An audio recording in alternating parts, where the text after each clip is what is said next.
we let it slide.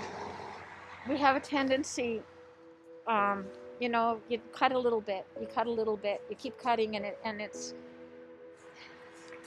anyway. I just think of the story about the frog in the hot water. If you put the frog in the cold water and heat it up slowly, they stay there. If they get in the hot water, they jump out, which is a crazy analogy, but I think that's what happened to the nursing homes.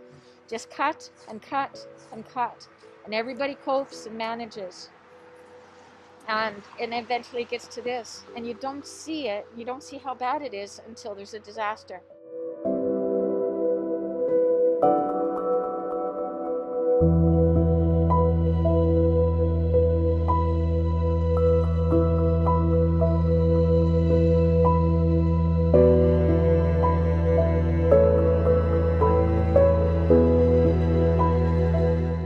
And what we found initially was it was very difficult to get staff to help you when you needed them.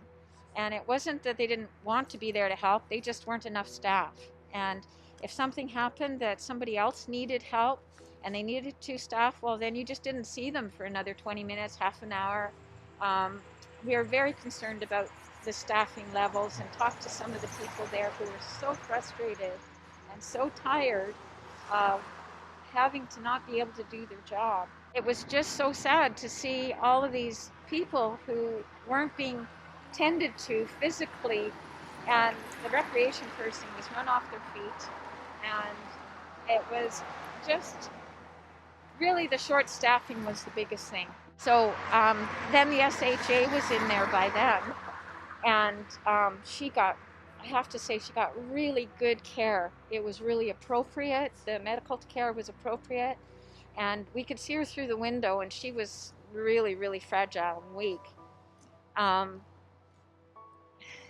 we'd see her on the oxygen and all that kind of stuff. But so we just again kept our fingers crossed that she was going to get through this, and she did. And I really think it was the care she got. My sister and I talk about this all the time, and we're very cautiously hopeful that they will be kept accountable, that they will keep the staff the same as it is now, not cut back because the numbers are down.